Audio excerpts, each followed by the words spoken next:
बंदा यही करे, जब सूरज को देखे तो सूरज पैदा करने वाले खुदा को सजदा करे, जब चांद को देखे तो चांद को चमक देने वाले खुदा को सजदा करे, जब समंदर की विशालता को देखे तो फिर समंदर को विशालता देने वाले रब को सजदा करे, और जब पूरे वसी कायनात पे गौर करे, पेशानी जमीन पे टेक के बोले इलाही मैं कमजोर हूं तू ताकतवर है, मैं बंदा हूं तू मेरा खुदा है, मैं मोहताज हूं तू गनी है, मैं कमजोर हूं तू अजीज और गालिब है, साफ लफ्जों में मैं बंदा हूं तू मेरा खुदा। लेकिन आप आराम करें, इसलिए मैं पहले आपके सामने आ गया हूँ।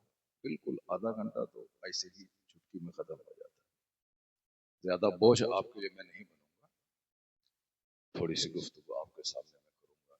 असद भाई को अल्लाह ने वो मकबूलियत दी है कि आज 30 साल से दीनी स्टेज पर यह है, और इनकी मकबूलियत का गिराफ नीचे नहीं हो रहा।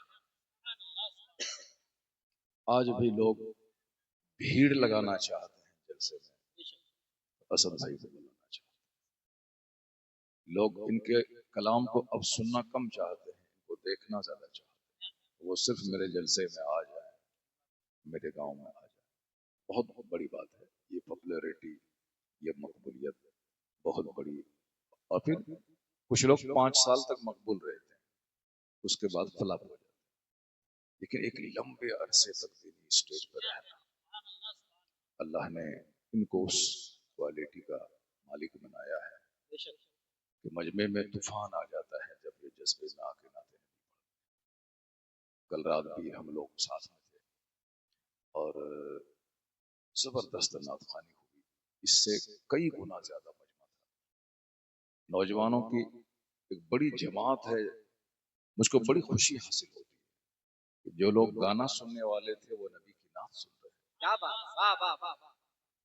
और कड़ाके की सर्दी में बैठकर नात सुनने का इंतजार कर रहे हैं, वरना ये नौजवान किसी को सुनना नहीं चाहते।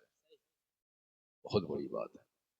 कव्वाली लोग सुनते हैं, नात कम सुनते हैं, लेकिन अगर नात सुनने के लिए भीड़ जमा हो जाए तो इसको अल्लाह का शुक्र अदा करना चाहिए। इसलिए मैं उन तमाम नौजवानों की हिम्मतों और हौसले को मैं सराहता हूँ, उसको दाद देता हूँ कि आप यहाँ कड़ाके की सर्दी में आके बैठकर रसूल भाई की नात सुनने के लिए आ गए। अल्लाह उसी नाते नबी सुनने के शौक के सदके में आपको सच्चा आशिक रसूल बना दे। आमीन। अभी मोइनुद्दीन साहब वेद वगैरह पढ़ रहे थे, बड़ी अच्छी तकरीर कर रहे थे। मुझको भी लगा कि जब उनको वेद याद है तो वो वेद पढ़ रहे हैं, मैं भी जरा कुछ अंग्रेजी पढ़ दूं। क्या बात, वाह वाह वाह मुजीब साहब, क्या कहना, वाह वाह वाह। चूंकि कटिहार यहाँ से बगल में है, तो कटिहार में मैंने बहुत दिनों तक दीनी और दुनियावी दोनों इल्म हासिल किया। डीएस कॉलेज पूरे सीमांचल का सबसे मशहूर कॉलेज है। मैंने वहाँ से इंग्लिश में ऑनर्स भी किया और मैंने वहाँ इंग्लिश से एमए भी किया। यानी समझ लें कि मेरा पूरा एजुकेशन का दौर कटिहार में ही गुजरा है। तालिब इल्मी के ज़माने में मैं अंग्रेजी बोलता था, बहुत दिन हो गए अंग्रेजी नहीं बोला। तो आज मैं सोचता हूँ कि चूंकि मोइन भाई जब वेद बुद्ध पढ़ने लगे तो हमको लगा कि हमको भी अंग्रेजी पढ़ना चाहिए। हाँ, तो अब मैं चाहता हूँ कि अंग्रेजी में फालतू की बातें क्या करूँ, नबी की नात पढ़ता हूँ। क्या बात है, सुभान अल्लाह। बेकार की बातें बोलने से फितना पैदा होता है। आजकल डिबेट हो रहा है दिल्ली में, अल्लाह है कि नहीं, क्या फजूल बात है। जिस आदमी के पेट में 2 केजी पाखाना है, ये बिल्कुल फैक्ट बात है, हमारे और आपके सबके पेट में गिलाजत है। तो जिसके पेट में गिलाजत हो वो बंदा चला है डिबेट करने के लिए कि अल्लाह है कि नहीं। इतना कमजोर है ये इंसान, एक नापाक कतरे से पैदा हुआ है इंसान की जो बुनियादी कहानी है एक नापाक कतरे। ये कुरान शरीफ में 1 दर्जन जगहों पे इसका जिक्र आया कि इंसान को चाहिए कि अपनी पैदाइश पे गौर करे कि ये पैदा हुआ कैसे। फलियंजुरिल इंसानु मिम्मा खुलिक़ मिम्मा इन दाफिक़ यख़रुजु मिन बैनि सुल्बि वत तराइब इन्नहु अला रजइही लक़ादिर। अल्लाह कहता है कि a man should consider in his creation how he is created. आदमी को अपनी पैदाइश पे गौर करना चाहिए कि वह पैदा हुआ कैसे। एक पानी का कूदता हुआ कतरा, जंप करता हुआ, मनी का कतरा वो कूद के निकलता है, जंप करके निकलता है। एक जंप करता हुआ कतरा जो बाप की रीढ़ की हड्डी और माँ के सीने की हड्डी से निकलता है। माँ बाप दोनों की मनी का कतरा शामिल है बच्चों की पैदाइश में। तो बाप की मनी का कतरा रीढ़ की हड्डी से निकलता है और माँ की मनी का कतरा सीने की हड्डी से निकलता है। उसी को कहते हैं सुल्ब और तराई। यखरुजु मिन बैनि सुल्ब व तराई, यानी सुल्ब और तराइब से जो कतरा निकलता है उस कतरे से इस इंसान को पैदा किया। और फिर अल्लाह तबारक व तआला इसको मौत देके दोबारा जिंदा करके इससे हिसाब लेगा।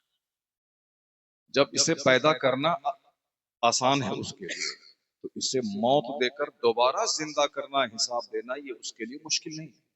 इन्नहु अला रजइही लक़ादिर, वह उसके दोबारा लौटाने पर कादिर है। बुजुर्गान दीन कहते हैं कि अल्लाह ने पैदाइश के बारे में ऐसा क्यों कहा कि एक नापाक पत्री से तुझको पैदा किया। तो सूफिया कराम इसकी तशरीह करते हैं कि चूंकि ये इंसान बड़ा कमजोर पैदा हुआ है, ये इंसान थोड़ा सा हुस्न पाता है मगरूर हो जाता है। बात बिल्कुल सही है, थोड़ी सी खूबसूरती मिली इंसान इतराने लगता है।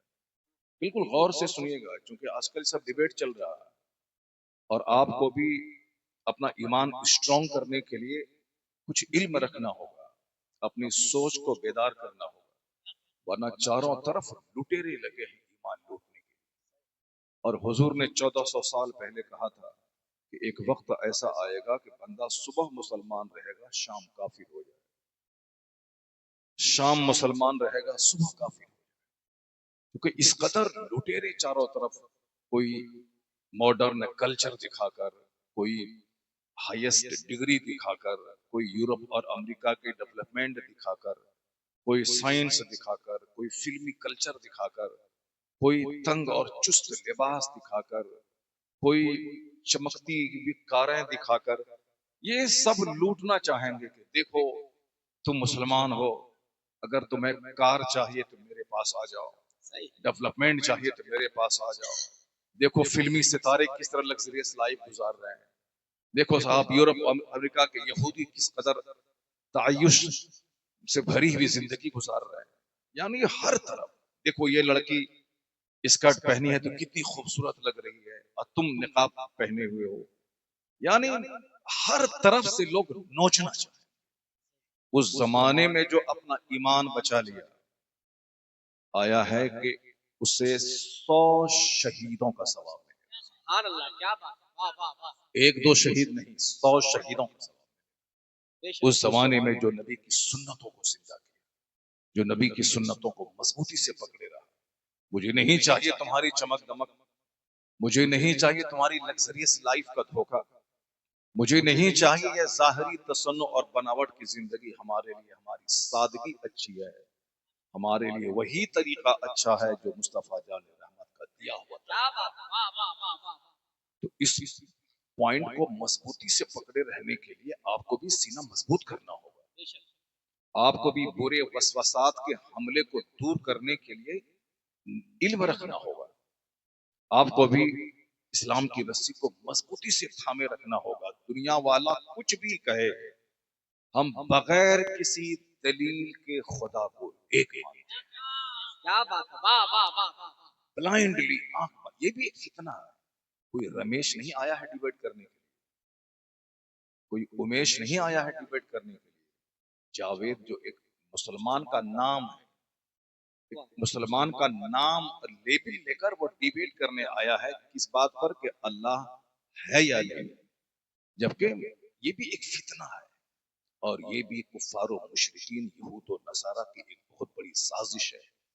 क्योंकि अगर कोई रमेश सामने आ जाता, ये यकलख्त इनकार करता कि तुम तो मुशरिक हो, तुम तो काफिर हो, तुमको लेना देना क्या है। लेकिन यहाँ चूंकि एक मुसलमान नाम का शख्स सामने आया ताकि मुसलमानों का एक बड़ा जाहिल तबका कंफ्यूज्ड हो जाए। मुसलमानों का एक बड़ा तबका जो जाहिल है, जो कम पढ़ा लिखा है, वो कंफ्यूज्ड हो जाए, वो अपने मजहब के बारे में शक करने लगे। क्योंकि दूसरे लोगों को जैसे तैसे जीना है, शराब पीना है, डीजे बजाना है, डांस करना है, अपनी बीवी को साहब निर्वस्त्र करके उसको साथ में लेके घुमाना है।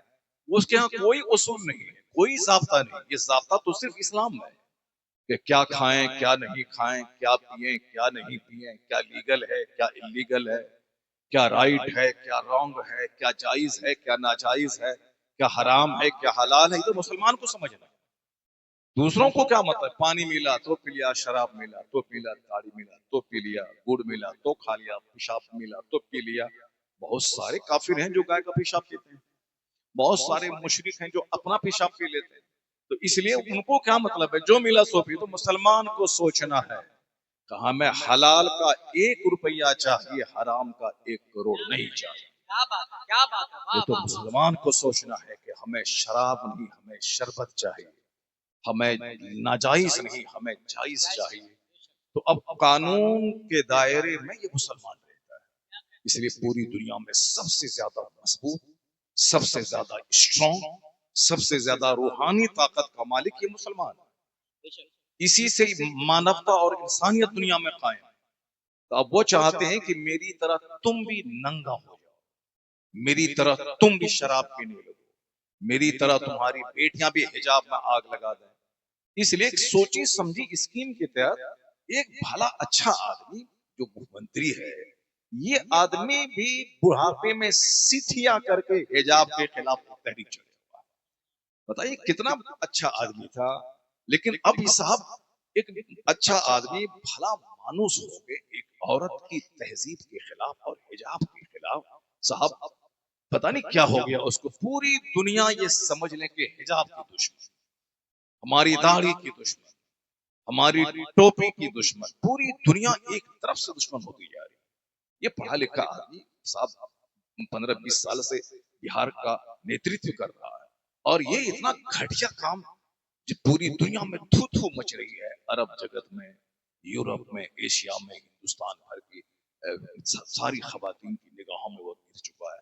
हमको लगता है कि ये भी एक साजिश है।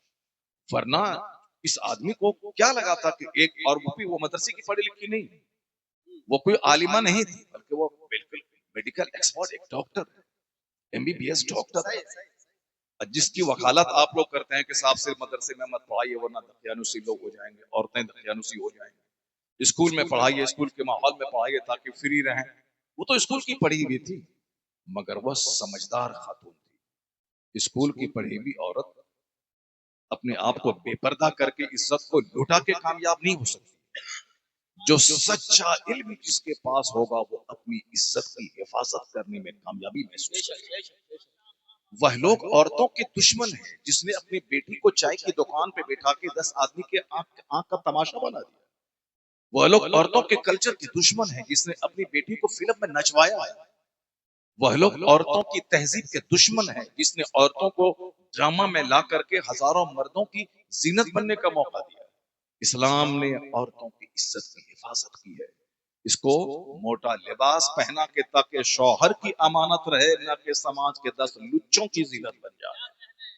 तो इस्लाम ने पर्दा देकर औरतों पे जुल्म नहीं किया, इस्लाम ने पर्दे का कानून देकर औरतों पे एहसान किया, औरतों की इज्जत की हिफाजत की। क्या मैं चाहूंगा कि मेरी बीवी को 5 मर्द आए और मेरी बीवी का हाथ पकड़े? कोई घटिया से घटिया आदमी नहीं चाहे, चाहे यहूदी हो, चाहे हिंदू हो, चाहे बौद्ध हो, चाहे जैन हो, कोई ये नहीं चाहेगा कि मेरी बीवी का हाथ 5 आदमी पकड़े। जब आप नहीं चाहेंगे तो अपनी बीवी को जीन्स और टी शर्ट पहना के हजारों आदमी के सामने जो अपने मेंबर पे बिठा दिया है, और ये सारे लोग जो आपकी बेटी, आपकी बीवी के चेहरे, उसकी गर्दन, उसकी कलाई, उसके बाजू, उसके सारे चुस्त जिस्म को देख रहे हैं, ये कैसे गवारा हो सकता है? यही तो इस्लाम कहता है, ये तेरी अमानत है, तो इसके सर से लेके पांव तक सारे जिस्म पे तेरा कब्जा है, ना कि किसी लुच्चों लफंगों का कब्जा है। इसलिए हिजाब और निकाब औरतों को जलील करने के लिए नहीं है, औरतों की इज्जत की हिफाजत करने के लिए। और बात सच्ची यही है कि आखिर जमाने में लोगों की अक्लें छीन ली जाए। तुनज़ो उक़ूलो अक्सरे ज़ालिका ज़मान, ये हदीस में आया। हुजूर फरमाते आखिर जमाने में अक्सर लोगों की अक्लें छीन ली जाए, और अकल छीन ली गई है इसलिए जिसको बुरा मानना चाहिए, यानी बेपर्दगी को बुरा समझना चाहिए, तो लोग उसको अच्छा समझ रहे हैं। अब पर्दे को अच्छा समझना चाहिए तो इसको लोग बुरा समझ रहे हैं। क्यों? हुजूर ने 1400 साल पहले कहा था कि आखिर जमाने में अक्सर लोगों की अक्लें छीन ली जाए। तो आप समझ रहे हैं कि इंजीनियर बन गए, डॉक्टर बन गए, प्रोफेसर बन गए, साहब आईएएस ऑफिसर बन गए, आईपीएस बन गए, डीएम बन गए, साहब ये सीएम बन गए, पीएम बन गए, ये अमेरिका के प्रेसिडेंट बन गए, आप समझ रहे हैं। लेकिन जिसके पास अक्लें सलीम नहीं हो वो इंसान नहीं। इंसान और जानवर में फर्क यही है कि जानवर को सोचने समझने की सलाहियत नहीं है, ये इंसान को सोचने समझने की सलाहियत अल्लाह ने दी है। तो जो सोच से आरी हो जाए वो जानवर से बदतर है, और जो संजीदा सोच का हामिल हो वही इंसान है और वही सच्चा मुसलमान हो सकता है। तो हमको ये अपनी तरह नंगा करना चाहते हैं, लेकिन आप जान लें, गिरह बांध लें, 14 दिन नहीं हुए इस्लाम के आए हुए, 14 महीना नहीं हुआ इस्लाम के आए हुए, 1400 1500 साल हो गए इस्लाम के आए हुए, और इसको आप नर्वस कभी ना हो। पहला वो दिन के एक बंदे ने कलमा पढ़ा था, उसके बाद 4 लोगों ने कलमा पढ़ा, फिर 40 लोगों ने कलमा पढ़ा, फिर 4000 लोगों ने कलमा पढ़ा, फिर 4 लाख लोगों ने कलमा पढ़ा। जैसे कलमा पढ़ने वालों की तादाद बढ़ती गई, मुशरिकों की दुश्मनी बढ़ती गई। वो कहने लगे इसे मक्का में रहने नहीं देंगे, चटाई में बांध कर लोग धुआं देने लगे, सूली पे लटकाने की धमकी देने लगे, कोयले पर लेटाया कि यहां तक कि चर्बी इतनी पिघली कि आग बुझ गई। इस तरह से लोगों ने सताना शुरू किया कि ताकि लोग कलमा न पढ़ें, मुसलमान न बने। मगर दूसरी तरफ ईमान की वो पुख्तगी थी, मोहब्बत रसूल का वो नशा था कि एक को मिटाना चाहा, 1 लाख लोगों ने कलमा पढ़ लिया। 1 लाख लोगों ने जब कलमा पढ़ा, दुश्मनी बढ़ी। अब दुश्मनों का दायरा भी बड़ा हो गया। पहले कुरैश के लोग दुश्मन थे, फिर दूसरे सारे कबीलों के लोग दुश्मन हो गए, फिर जब इस्लाम मक्का से बाहर निकला तो दूसरे ममालिक के लोग दुश्मन हो गए, ईरान के लोग दुश्मन हो गए, स्पेन के लोग दुश्मन हो गए, फिर इस्लाम जब इंडिया में आया तो इंडिया के लोग दुश्मन हो गए, इस्लाम जब चाइना जापान गया वहां के लोग दुश्मन हो गए। पहले तो एक कुरैश का आदमी दुश्मन था, लेकिन अब धीरे धीरे पूरी दुनिया में इस्लाम फैलता गया, दुश्मनों की तादाद बढ़ती चली गई। ऐसे में तो इस्लाम को मिट जाना चाहिए था, ऐसे में तो इस्लाम को दफन हो जाना चाहिए था, लेकिन इस्लाम उस ताकत का नाम है कि दुश्मनी बढ़ती गई, कलमा पढ़ने वालों की तादाद में इजाफा होता चला। नारे तकबीर, नारे रिसालत, पैगंबर इस्लाम। और सुन लें आप, लोगों ने कहा था कि हुजूर के विसाल के बाद इस्लाम की ईंट से ईंट बच जाएगी, लेकिन आका अलैहिस्सलाम ने ऐसी मजबूत इमारत खड़ी कर दी इस्लाम की, और उसके ऐसे मजबूत रक्षक बना दिए, सिद्दीक अकबर की सूरत में, उमर फारूक की सूरत में, उस्मान गनी की सूरत में, हजरत मौला अली की सूरत में, अपने 2 नवासों की सूरत में ऐसे मजबूत कैडर बना दी, ऐसे मजबूत प्रोटेक्टर बना दी कि सरकार का विसाल हो गया। दुश्मनों ने कहा था ये जब तक हैं, इनका चेहरा, इनका हुस्न, इनका अखलाक, ये सारे लोगों को बिल्कुल एक मिकनातीसी ताकत की तरह खींचे हुए हैं, लोग इनके इर्द गिर्द जमा। लेकिन जिस दिन मुस्तफा का विसाल हो गया, उस दिन ये सारी जमात मुंतशिर हो जाएगी और चारों तरफ से हमला करेंगे, इस्लाम की ईंट से ईंट बजा देंगे।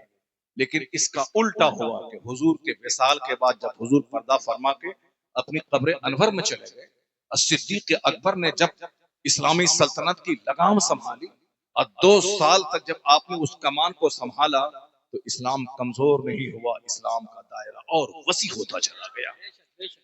उमर फारूक के 10 साल पीरियड में और ये दौर ये वसी होता चला गया। हजरत उस्मान गनी के 12 साल पीरियड में और इस्लाम लहलहाता रहा, यहाँ तक कि अरब से निकलकर कुस्तुन दुनिया तक इस्लाम पहुंच गया। और हजरत मौला अली के जमाने में थोड़ा सा कमजोर होना चाहा, लेकिन मौला अली की बहादुरी ने इसे और स्टेबल कर दिया।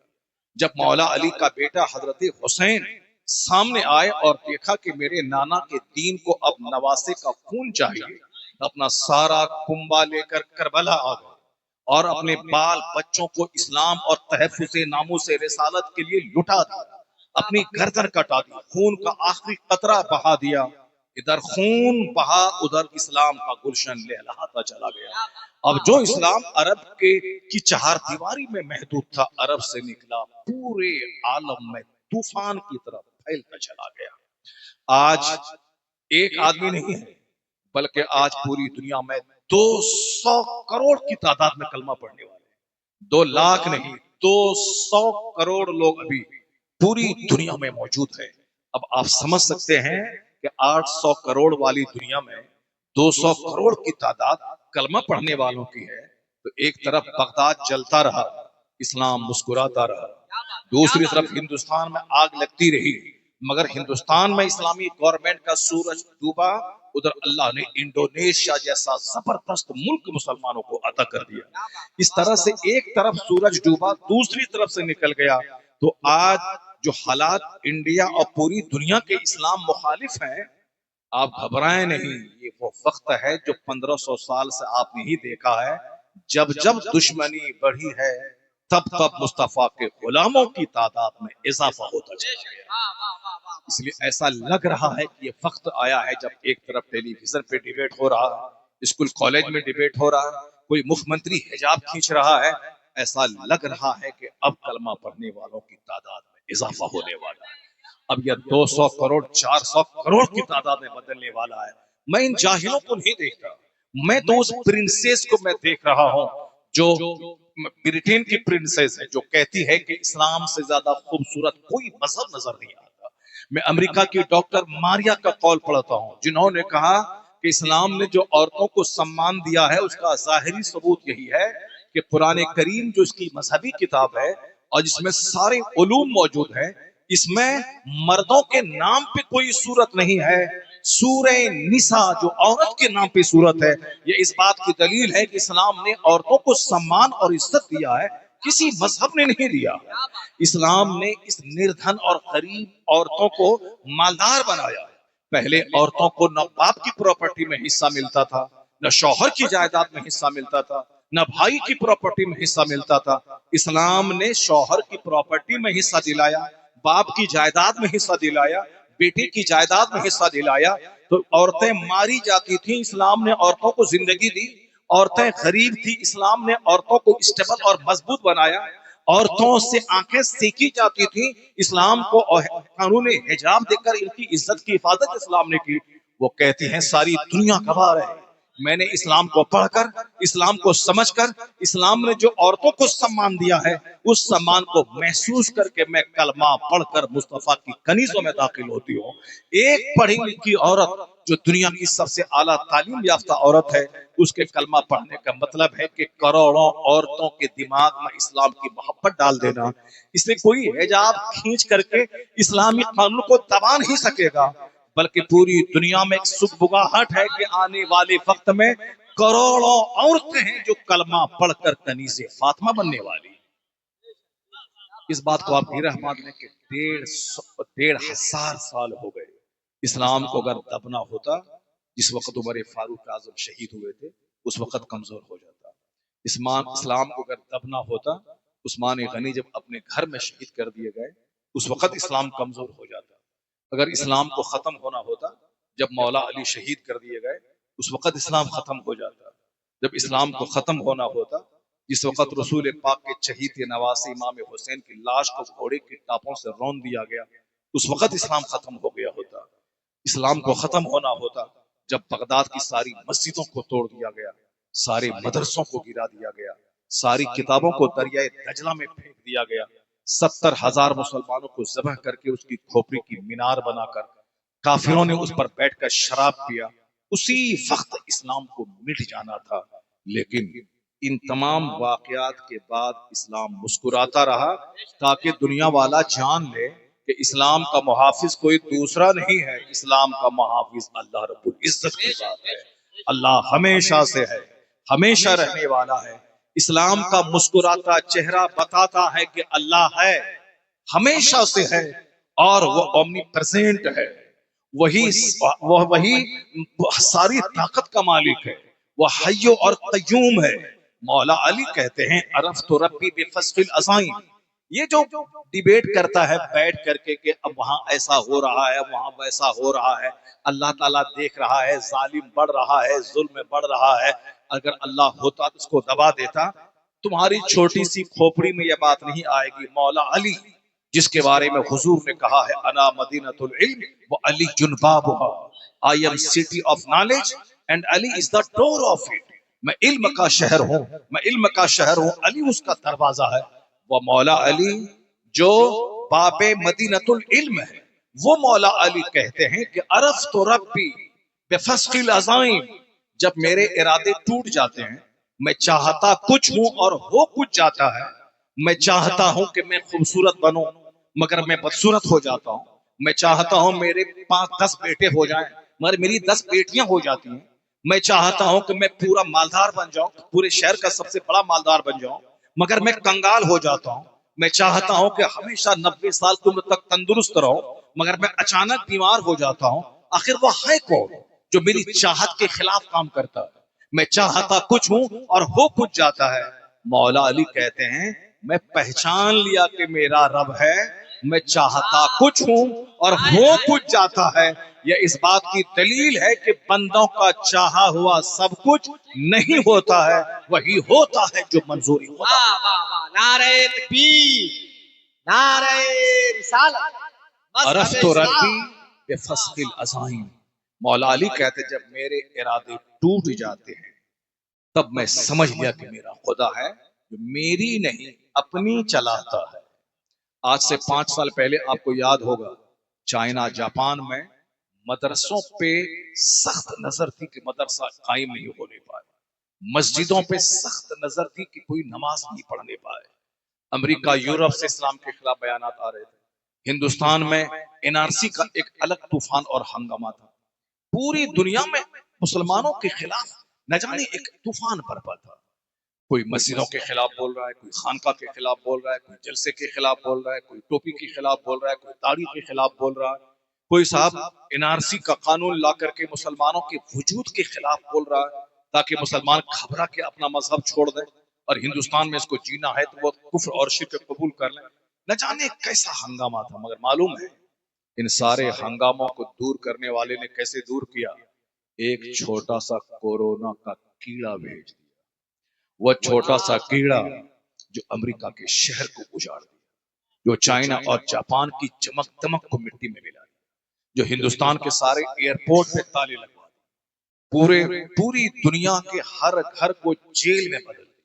सारे लोग क्वारंटाइन में चले, बेटा मर रहा है बाप उसके करीब नहीं जा रहा, सब भूल गए। खानका के खिलाफ बोलना भूल गए, मदरसे के खिलाफ बोलना भूल गए, मुसलमानों की दाढ़ी टोपी के खिलाफ बोलना भूल गए। सारे लोग क्वारंटाइन साहब, मास्क और कोरोना वैक्सीन मेडिसिन सब उसके पीछे लग गए। पूरी दुनिया के लोगों को अल्लाह ने बता दिया कि बंदे तेरे चाहने से सब कुछ नहीं होता है, वही होता है जो मंजूरी खुदा होता है। तो अल्लाह ने उस लोगों को सजा देने के लिए फरिश्तों को आसमान से नहीं उतारा कि 1 लाख फरिश्ते उतर जाओ सबों की गर्दनें काट दो, जाओ अमेरिका के प्रेसिडेंट की गर्दन काट दो, जाओ हिंदुस्तान के गृह मंत्री की गर्दन काट दो, जाओ चाइना और जापान के प्रधानमंत्री की गर्दन काट दो। फरिश्ता आसमान से नहीं उतरा। नमरूद जो पूरी दुनिया का बादशाह था, सिर्फ मिस्र का नहीं, सिर्फ इराक का नहीं, 4 बादशाह गुजरे हैं जो पूरी दुनिया में इसकी सल्तनत रही है। 2 मुसलमान और 2 काफिर। उन 4 में से जो 2 मुसलमान हुए हैं, एक है हजरत सुलेमान अलैहिस्सलाम और एक है सिकंदर जुल्करनैन। यह दोनों की सल्तनत पूरे जमीन पर रही। मेरे मुस्तफा की सल्तनत तो जमीन पे भी है, आसमान पे भी है, हर जगह है मुस्तफा की सल्तनत। लेकिन जाहिरी हुकूमत जिसको कहते हैं आप, ये जाहिरी हुकूमत हजरत सुलेमान अलैहिस्सलाम को अल्लाह ने दी थी। सुबह कहीं शाम कहीं हवा पे तख्त बिछता था, दोपहर कहीं, शाम कहीं, सुबह कहीं, पूरी दुनिया पे सल्तनत थी। और एक सिकंदर ज़ुल्करनैन की मशरिक से लेके मगरिब तक पूरी दुनिया पे उसकी सल्तनत थी।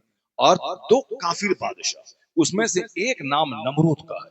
नमरूद की भी सल्तनत पूरी दुनिया में रही है। इतना बड़ा बादशाह जिन्होंने खुदाई का दावा किया, मैं मारता हूं, मैं जिलाता हूं, जिन्होंने इब्राहिम अलैहिस्सलाम को आग में डाल दिया, जिन्होंने इब्राहिम अलैहिस्सलाम को इराक से निकलने पर मजबूर कर दिया, वतन से बेवतन किया। किसको? अल्लाह के खलील को, अल्लाह के दोस्त को। अल्लाह जब छूट देता है तो बेपनाह छूट देता है, और बंदा उस छूट में ये समझ लेता है कि मैं खुदा हूं। आज देखते होंगे समाज में कोई सूद खा रहा है तो 50 साल से सूद खा रहा है, कुछ नहीं होता है। और बहुत सारे कमजोर किस्म के मुसलमान ये समझते हैं अगर सूद खाने वाले को तबाही आती, ये बंदा 50 साल से सूद खा रहा है, कुछ नहीं हुआ इसको।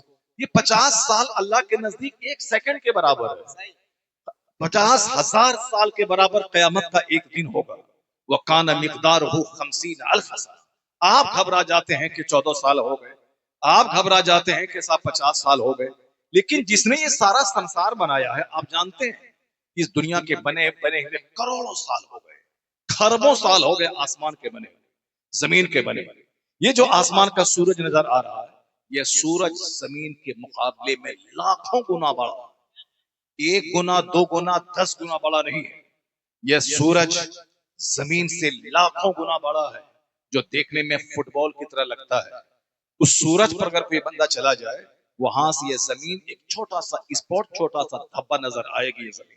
यह जमीन तो जिस रब ने एक विशाल वास्ट दुनिया को पैदा किया है, एक तरफ मरीख है, एक तरफ उतारत है, एक तरफ ज़ुहल है, एक तरफ नेपच्यून है, ये सब प्लैनेट्स हैं, स्टार्स अनकाउंटेबल, यानी जिसका शुमार नहीं हो सकता है। ये विशाल दुनिया, बहुत बड़े साइंटिस्ट आइंस्टाइन कहते हैं कि 10 लाख साल भी मुझको मिल जाए तो भी मैं दुनिया के और छोर का पता नहीं लगा पाऊंगा। ये बताएं कि ये साहब बैठ के डिबेट कर रहे हैं। आइंस्टाइन जो दुनिया का सबसे बड़ा साइंसदान, जिन्होंने कायनात का पता लगाया, वो कह रहा है कि 10 लाख साल भी उम्र मुझको मिल जाए तो भी मैं दुनिया की सच्चाई का पता नहीं लगा सकता। कायनात की कितनी उम्र है और कहां छोर है, इसका पता मैं नहीं लगा सकता। तो फिर कमजोर इंसान के बस की है ही नहीं वह सूरज की सच्चाई का पता लगा सके। वह चांद जो सूरज से रोशनी लेकर मुस्तार रोशनी लेकर चमकता है, इसकी सच्चाई का पता लगा सके। यह जमीन जिसका 75% हिस्सा सिर्फ पानी है, इसकी सच्चाई का पता लगा सके। बस बंदे का यही कहना है, बंदा यही करे, जब सूरज को देखे तो सूरज पैदा करने वाले खुदा को सजदा करे, जब चांद को देखे तो चांद को चमक देने वाले खुदा को सजदा करे, जब समंदर की विशालता को देखे तो फिर समंदर को विशालता देने वाले रब को सजदा करे, और जब पूरे वसी कायनात पे गौर करे, पेशानी जमीन पे टेक के बोले, इलाही मैं कमजोर हूं, तू ताकतवर है, मैं बंदा हूं, तू मेरा खुदा है, मैं मोहताज हूं, तू गनी है, मैं कमजोर हूं, तू अजीज और गालिब है, साफ लफ्जों में मैं बंदा हूं, तू मेरा खुदा। जिस पॉइंट पे आप गौर करेंगे, आखिर में बंदा इसी अजज का एतराफ करेगा कि I am nothing, Allah is everything, मैं कुछ नहीं हूं, अल्लाह ही सब कुछ है। जिन लोगों ने गौर फिक्र किया वो जानते हैं सच्चाई को। बेफिक्रा क्या जानने गया, बेफिक्रा क्या जानने गया, फिक्र करने वाला ही सब कुछ जानता है। मेरे पास वक्त नहीं है, वरना मैं आपको बताता कि किस तरह दुनिया के पढ़े लिखे लोग बड़ी तेजी से इस्लाम की तरफ माइल हो रहे हैं।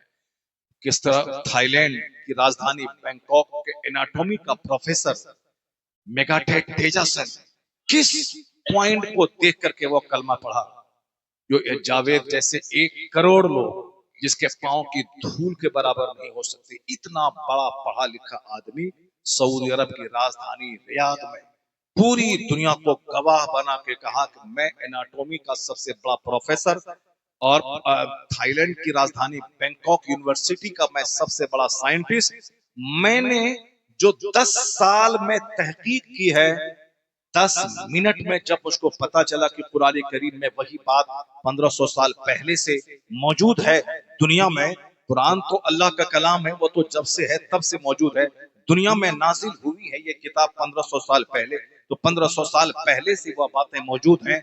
तो मेगा तेजासिन ने कहा जो 10 साल मैंने दिमाग जला के जिसको पाया है वो बात कुरान में मौजूद है।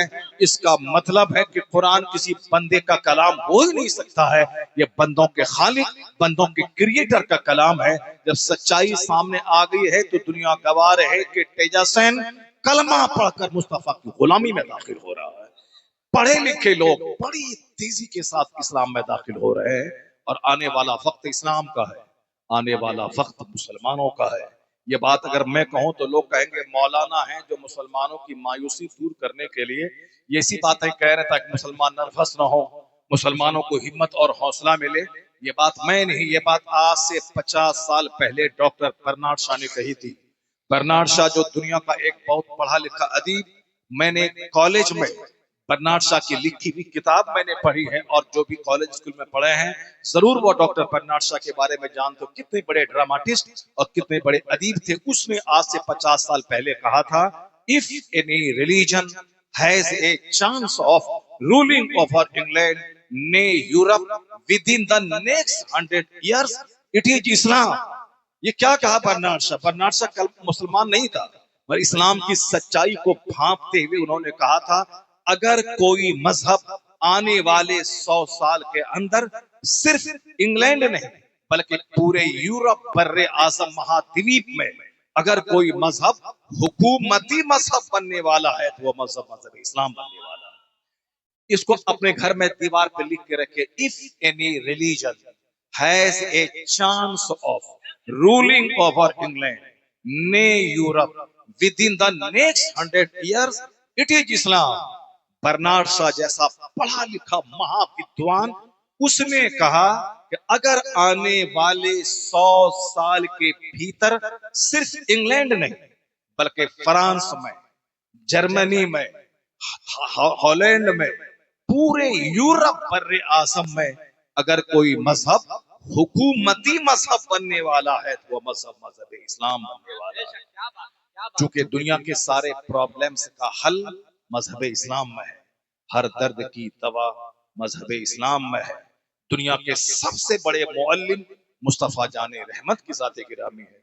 जिस मसले का हल कहीं नहीं मिलता हो उस सारे मसले का हल कुरान में मुस्तफा के फरमान में मौजूद है, मुस्तफा की हदीस में मौजूद है। एग्जाम्पल के तौर पर एक छोटी सी बात, डॉक्टर चार्ली चैपलिन दुनिया का सबसे बड़ा ब्रिटिश फिल्म स्टार, करोड़ों जिसके फैंस हैं, जिनके ड्रामास को, कॉमेडी को देखकर करोड़ों लोग अपने गम को दूर करना चाहते हैं। जिस तरह हिंदुस्तान में 2-4 नाम बड़े मशहूर हैं, जैसे एक्टर में दिलीप कुमार का नाम, अमिताभ बच्चन का नाम, शाहरुख खान का नाम, ये हिंदुस्तान की फिल्म इंडस्ट्रीज के किंग लोग हैं, बादशाह, ये बादशाह लोग हैं। उसी तरह इंग्लैंड की फिल्म इंडस्ट्रीज का बादशाह है चार्ली चैपलिन, बहुत बड़ा कॉमेडियन, फिल्म स्टार। उनकी फिल्में देखकर लोग मुस्कुराते थे, अपना गम दूर करते थे। लेकिन वो शख्स, गूगल पे आप जाएं, चार्ली चैपलिन का नाम लें, उसका एक फॉर्मूला सामने आ जाएगा, I always like to walk in the rain, nobody can see my tears. मैं बारिश में टहलना चाहता हूं ताकि जी भर के रो और मेरे आंसू को कोई देख नहीं पाए। इतना अंदर से वो बंदा गमगीन और टूटा हुआ था। कौन? करोड़ों को हंसाने वाला, करोड़ों का गम दूर करने वाला, वो अंदर से टूटा हुआ था। वो डॉक्टर के पास जाके कहा कि डॉक्टर साहब मैं अंदर से दुखी हूं, मेरे दुख का इलाज करो तुम। तो डॉक्टर ने कहा चार्ली चैपलिन का शो देखा करो, तेरा गम दूर हो जाएगा। ये बोला जिसका शो देखने का मशवरा आप दे रहे हो वो चार्ली चैपलिन मैं ही हूं, मुझे दुनिया चार्ली चैपलिन कहती है। डॉक्टर की आंखें फटी की फटी रह गईं। जो करोड़ों को हंसाने वाला अंदर से इतना टूटा हुआ है तो फिर सुकून है कहां, हैप्पीनेस है कहां, इंजॉय है कहां, मेरीमेंट है कहां, रिलैक्स कहां है, आखिर हैप्पीनेस कहां है, राहत और सुकून कहां है। एक तो चार्ली चैपलिन की जिंदगी से पता चला। हिंदुस्तान में एक नाइटिंगेल ऑफ इंडिया, बुलबुले हिंद है, लता मंगेशकर जी, जो 90 साल की उम्र में अभी कुछ दिन पहले जिसका देहांत हुआ, जो मरी है। हिंदुस्तान की सबसे बड़ी खातून, अचीवर, सुपर अचीवर, अचीवर मतलब जो सबसे बड़ी कामयाबी हासिल किया हो। सुपर अचीवर जो सबसे ज्यादा कामयाबी हासिल किया हो। शोहरत, दौलत, इज्जत, पॉपुलैरिटी, नामवरी, नेम, फेम, यानी जिसको करोड़ों लोग जानते हो, जिनके पास करोड़ों का जेवर हो, जिनके पास करोड़ों का बंगला हो। ये लता मंगेशकर जी उन सुपर अचीवर में एक है। बंबई में घर है, करोड़ों की कार है, करोड़ों की ज्वेलरी है, कभी अमेरिका, कभी नॉर्वे, कभी कनाडा, कभी थाईलैंड, कभी इंडोनेशिया, कभी बाली, कभी हिंदुस्तान के छोटे बड़े शहर, यानी दुनिया भर का भ्रमण। टाइम्स ऑफ इंडिया वाला जब उसे इंटरव्यू लेने गया, आप तो सुपर अचीवर हैं, दौलत शोहरत सब मौजूद है, प्रधानमंत्री इस पार्लियामेंट हाउस में बैठकर आपसे गीत सुन रहे हैं, इतनी बड़ी खुश फॉर्चुनेट औरत कौन होगी, फॉर्चुनेट पर्सनैलिटी कौन होगी जितनी शोहरत आपको मिली है। आप कैसा फील कर रही है, कैसा लग रहा है आपको? लता मंगेशकर जी ने कहा कि ऐसा लग रहा है कि I like to leave this world, मैं इस दुनिया को छोड़ना चाहती हूँ। एक अंग्रेजी में लफ्ज आता है लीव, LIV, लीव माने रहना, और एक आता है LEAVE, लीव, लीव माने छोड़ना। लता मंगेशकर जी कहते हैं I like to leave this world, अब मेरी ख्वाहिश है कि मैं दुनिया छोड़ के मर जाऊं। क्यों? जो मैं चाहती थी मुझको नहीं मिला, जो मैं चाहती थी मुझको नहीं मिला। 2 कट्ठा जमीन खरीद कर इंजॉय करने वाला, छोटा सा घर बना के इंजॉय करने वाला, 2-4-10 करोड़ रुपए बैंक में जमा करके इंजॉय करने वाला, हकीकी इंजॉय तो मिलेगा नहीं। बज़ाहिर पान खा के कह दें कि मैं बहुत खुश हूं, सीने पे एक हाथ मारूंगा तो 50 गम आप बोल देंगे। इतने सारे गमों के बीच में मैं जी रहा हूं। बीवी, बाल, बच्चे, पड़ोसी, रिश्तेदार, अपनी सेहत, तंदुरुस्ती, हर आदमी दुखी है। क्यों? अल्लाह ने सारा सुख इस दुनिया में रखा ही नहीं है। अब आप अच्छे हैं, दौलत है तो तंदुरुस्ती नहीं है, तंदुरुस्ती है तो दौलत नहीं है, दौलत है तो बाल बच्चे अच्छे नहीं है। बिल गेट्स को कौन नहीं जानता, दुनिया का सबसे बड़ा मालदार।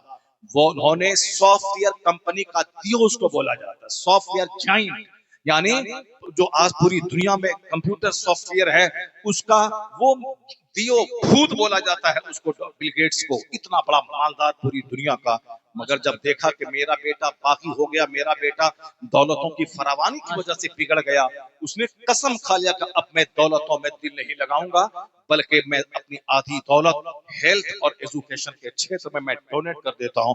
जब मेरे बच्चे दौलत की वजह से बिगड़ गए, बच्चा मेरा नहीं हुआ, अब मैं दौलत लेके क्या करूं? उन्होंने अपनी सारी जिंदगी एक ट्रस्ट बनाकर मानवता की सेवा में गुजारने का फैसला कर लिया। जब उसके पास सारी खुशी नहीं है तो इसका मतलब है कि खुशियां दुनिया में नहीं है। दुनिया में तंदुरुस्ती है तो खूबसूरती नहीं, खूबसूरती है तो दौलत नहीं, दौलत है तो पड़ोसी अच्छे नहीं। अगर सब कुछ है तो अचानक मर जाने का अंदेशा, अचानक बीमार पड़ने का अंदेशा, अगर मैं सेहतमंद रहूं तो बाल बच्चों की बीमारी का अंदेशा, यानी पूरी दुनिया में कहीं फुलफिलमेंट नहीं है। क्यों? अल्लाह ने सारी खुशी जन्नत में रखा है। माशाअल्लाह, जहां ना बुढ़ापा है, जहां ना बीमारी है, जहां ना पसीने की बदबू है, जहां ना कोई हासिद है, जहां ना कोई दुश्मन है, जहां ना शोर है, जहां ना हंगामा है, जहां ना जवानी के लूटने का डर है, जहां ना बीमारी का डर है, ना पेशाब खाना का की तकलीफ है, जहां ना पसीने की तकलीफ है, जहां ना नज़ला और जुकाम की तकलीफ है। हर एतबार से परिपूर्ण जगह है वो जन्नत, जहां सोने चांदी की ईंट से बना हुआ मकान, जहां मोती की तरह चमकते हुए गिलमान, जहां थूके तो सातों समंदर का पानी मीठा हो जाए वो हुस्न जमाल वाली हूरें, जहां 30 साल की जवानी चाहे 90 साल का बूढ़ा दुनिया में क्यों न मर जाए, अगर अल्लाह उसको जन्नती बनाएगा तो 30 साल का जवान बना के जन्नत बनाएगा। इस तरह से सारी फुलफिलमेंट जन्नत में है। तो लोग दुनिया में तलाश कर रहे हैं कि मैं मकान बना के एंजॉय करूं, मैं गाड़ी खरीद के एंजॉय करूं, मैं साहब हॉस्पिटल बना के एंजॉय करूं, मैं कॉलेज की डिग्री लेके एंजॉय करूं। नहीं, एक डिग्री मिलती है तो दूसरा 10 दुख सामने आता है, एक मकान बनता है तो फिर 50 दुख सामने आ जाते हैं, एक खूबसूरत औरत मिलती है तो फिर वहां से 50 नए दुख के दरवाजे खुल जाते हैं। यहीं से बंदा को सीखना चाहिए कि सारा सुख दुनिया में नहीं है, सारा सुख जन्नत में है, और उस जन्नत की झलक इस दुनिया में उसके हिस्से में है जो उस जन्नत की तैयारी करते हुए खुदा को सजदा करता है। You have spoken beyond your time. यानी सजदे में तिलावत में, इबादत में, रियासत में अल्लाह ने वो सुख रखा है। या तो सारा सुख वहां जन्नत में है, या उसकी थोड़ी सी झलक इस दुनिया में है। कोई प्रधानमंत्री के दर की कब्र पे कोई नहीं जाता, न जवाहरलाल नेहरू की कब्र पे कोई जाता है, न इंदिरा गांधी की कब्र पे कोई जाता है। साल में एक बार प्रधानमंत्री उसकी समाधि पे जाके फूल चढ़ा देते हैं। लेकिन एक फकीर है, एक दुर्वेश है, जो पैदा हुआ था ईरान की सरजमीन में। ईरान से चल के 25 साल तक उन्होंने इल्म हासिल किया समरकंद बुखारा में। फिर अपने मुर्शिद के पास गए, 30 बरस तक मुर्शिद का बोरिया बिस्तर उठाया, सफर में हजर में खिदमत की, मदीना गया, रसूल पाक से इशारा पाके हिंदुस्तान आ गए। हिंदुस्तान के शहर अजमेर को अपना मस्कन बनाया, 97 साल की जिंदगी गुजारी, अपना वतन छोड़ा अल्लाह के लिए, रात की नींद कुर्बान की अल्लाह के लिए, इल्म हासिल किया अल्लाह के लिए। हिंदुस्तान के बुतखाने में आकर 90 लाख मुशरिकों को साहिब ईमान बनाया। अब अल्लाह ने वो इज्जतें दे दी कि मोइनुद्दीन तुमने मेरे दीन की खिदमत की है, अब जब तक हिंद रहेगा, जब तक तेरी कब्र रहेगी, उस वक्त तक तेरे नाम की धूम मचती रहेगी।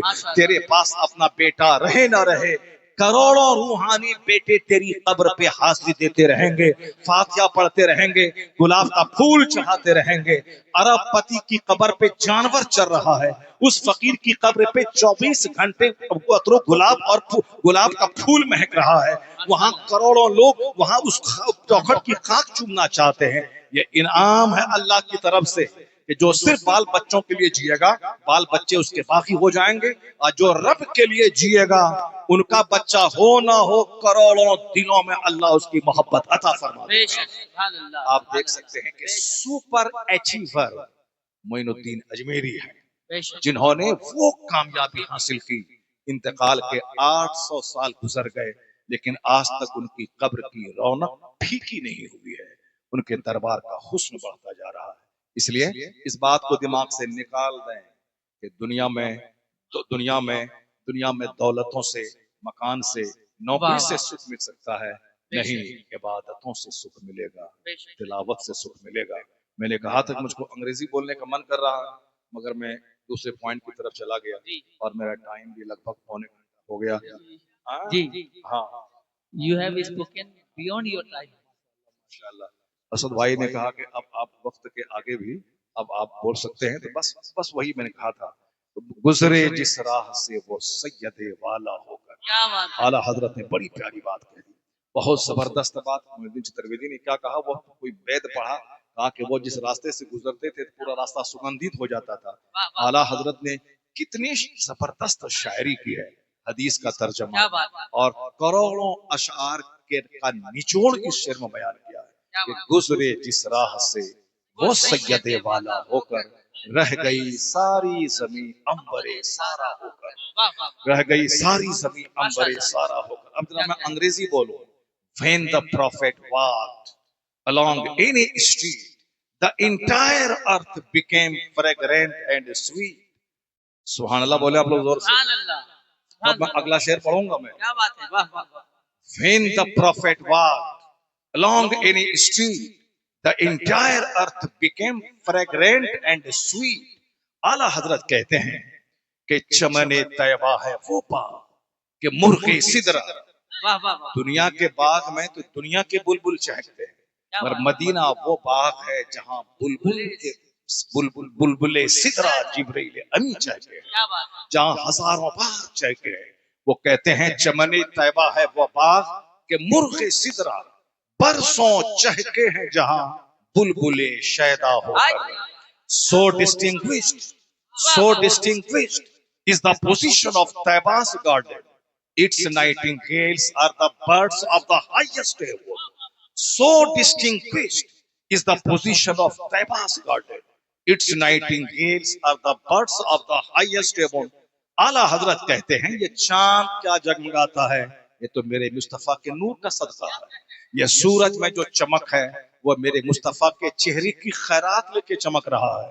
कहते हैं रुखे अनवर की तजल्ली जो कमर ने देखी, गालिब को सुने होंगे, इकबाल को सुने होंगे, इंशा को सुने होंगे, ज़ौक़ को सुने होंगे, लेकिन आला हजरत को सुनिए, क्या शायरी आपने की है। क्या कहते हैं, रुखे अनवर की तजल्ली जो कमर ने देखी, रह गया बोसा दहे नक्शे कफे पा होकर। रुखे अनवर की तजल्ली, रुखे अनवर की तजल्ली, रुखे अनवर की तजल्ली जो कमर ने देखी, रह गया बोसा दहे नक्शे कफे पा होकर। अब उसको अंग्रेजी में सुनिए, be desert by the radiance of your complexion, be dazzled by the radiance of your complexion. The moon kissed your feet as a token of devotion. The moon kissed your feet as a token of devotion. आला हजरत कहते हैं, वाय महरूम ये किस्मत की फिर अब की बरस, रह गया हम रहे सफारे मदीना होकर। Alas, this year again it all ended in dismay. I accompanied the pilgrims, but was left in the way. बस एक आखिरी पैगाम। आला हजरत शेखुल इस्लाम थे, आला हजरत शेखुल मुस्लिमीन थे, आला हजरत कुतुबुल इरशाद थे। ये सब लंगटे लोग क्या जाने आला हजरत किसका नाम था। आला हजरत कौन थे ये पूछें, हुजूर मखदूम अशरफ जहांगीर सिमनानी से पूछें, हुजूर अली मियां अली अशरफ, हुजूर अशरफी मियां से पूछें, अली हुसैन अशरफी मियां से पूछें। ये अपने जमाने के कुतुब थे। वो अब पिछोछा में है, आला हजरत बरेली में है, कई सौ किलोमीटर दूर है। बरेली में आपका विसाल हुआ, न कोई टेलीग्राम है, न कोई मोबाइल फोन है। यहाँ किचोछा में आप रोने लगे वजू करते हुए। मुहद्दिस आज़मी हिंद ने पूछा, हुजूर रोने की वजह? कहा, मैं फरिश्तों के कांधे पर कुतुबुल इरशाद अहमद रजा का जनाजा देख रहा हूं। अल्लाह समद। क्या मतलब? अली हुसैन अशरफी मियां अपने खुद अपने जमाने के कुतुब थे। वो आला हजरत को कुतुबुल इरशाद यानी वलियों का सरदार कह रहे हैं। इसका मतलब यह निकला कि जैसी नजर होती है वही आला हजरत उसको नजर आते हैं। बस आखिरी पैगाम, इतने बड़े कुतुब, इतने बड़े शेख, इतने बड़े नाइब गौसे आजम, 2 घंटा सोने वाला, 1000 से ज्यादा किताबें लिखने वाला, कयामत तक के सारे फितनों का जवाब देकर अपनी कब्र में आराम करने वाला, और दुनिया के सारे मंच पे जिनकी किताबों से इस्तेफादा करते हुए इस्लाम मुखालिफ एतराजात का जवाब दिया जा सकता है, इतना बड़ा जबरदस्त हथियार सप्लाई करने वाला वह मुजद्दिद क्या कहते हैं? वो कहते हैं, है ये उम्मीद रजा को तेरी रहमत से शहा। ये आपके लिए है। हम छोटा मौलवी है, हमारे पीर साहब का छोटा बेटा है। पीर साहब भी आपकी दुआओं के मोहताज है, आप उनकी दुआ के मोहताज है। आप अपने पीर के लिए दुआ कीजिए, पीर आपके लिए दुआ करे। आप बीमार के लिए दुआ कीजिए, अब बीमार की दुआ फरिश्तों की दुआ होती है। आप बीमार से दुआ लीजिए, इसी से काम चलता है। हम कश्मीर का सेब खाएं, कश्मीर वाला बिहार का आम खाए, ताकि हम कश्मीरी के मोहताज रहें और कश्मीरी मेरे मोहताज रहें। हम पीर के मोहताज रहें ताकि पीर मुत्तकी व मेरे हक में दुआ करें और मैं अपने मुर्शिद के लिए दुआ करूं। तब इसलिए मरने के बाद औलाद की दुआ बाप के हक में कबूल होती है, और जब तक वालदैन जिंदा हैं वालदैन की दुआ औलाद के हक में कबूल होती है। इसलिए आप अपने औलाद के लिए अभी दुआ कीजिए, और जब आप मर जाएंगे तो आपकी औलाद आपके लिए दुआ करेगी। तो इनकी दुआ से आपकी बख्शिश की उम्मीद है। तो आला हजरत इतने बड़े मुत्तकी, इतने बड़े वली, वो क्या कहते हैं, है यह उम्मीद रजा को तेरी रहमत से शहा। यानी न ताअत पर, न तकवा पर, न ज़ुहदो इत्तका पर है हमारा नाज, जो कुछ है मोहम्मद मुस्तफा पर है। रजा कहते हैं, है ये उम्मीद रजा को तेरी रहमत से शहा, न हो जिंदानी दोज़ख तेरा बंदा हो, न हो जिंदानी दोज़ख तेरा बंदा होकर। Your poor Raza humbly hopes, O merciful master, you will save your servant from hell's disaster। इतने बड़े कुतुब अपने आप को गुलाम कहते हैं, तो आप भी गुलाम मुस्तफ़ा बन जाइए, आप भी नबी मोहतरम का गुलाम बन जाइए। और यही कहे कि सरकार, मैं चाहे 1000 ताअत और 1000 सजदा करूं, मगर बख्शिश की उम्मीद तो आपकी शफाअत से ही है। इसलिए हुजूर आप शफाअत फरमाए मेरी, हुजूर आप नजर इनायत फरमाए मुझ पर। आला हजरत के कलाम में इश्क भी है, चाशनी भी है, जाज़बियत भी है, मिकनातीसियत भी है, अदबियत भी है, और सारी चीजें हैं। साथ साथ तालीम इस्लाम की रूह भी है ये उम्मीद रजा को तेरी रहमत से शहा, न हो जिंदानी दोज़ख तेरा बंदा होकर। अब आपने अशार सुन लिए और अंग्रेजी में नात सुन ली। दूसरे लोग अंग्रेजी में गाना गाते हैं, आला हजरत के कलाम को देखकर अब अंग्रेजी में नात पढ़ी जा रही है। यानी अंग्रेजी जबान को भी खूबसूरती अता कर दी गई है नबी की नात। माशाअल्लाह। अब जब नात हो गई तो अब यहाँ से तकरीर शुरू होनी चाहिए। अब क्योंकि सारे शायर सारे खतीब खुतबा पढ़ते हैं, फिर अशार पढ़ते हैं, उसके बाद तकरीर शुरू करते हैं। अब अगर मैं अशार पढ़ाऊं, अब मैं तकरीर शुरू करूं तो फिर 3 घंटे हो जाएंगे, मगर मैं असद भाई का के हुक्म का एहतराम करते हुए मैं अपनी गुफ्तगू यही ख़त्म करता हूँ।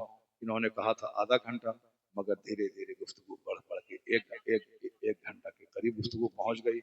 अल्लाह ताला ज़िक्र रसूल की बरकत से मुझे सेहत और तंदुरुस्ती अता फरमाए। अल्लाह ज़िक्र रसूल सुनने के सदक़े में आपको जन्नतुल फिरदौस अता फरमाए। आपको अल्लाह ताला दोनों जहान की खुशहाली और हरियाली अता फरमाए। अल्लाह आपके घरों में दीनदारी अता फरमाए।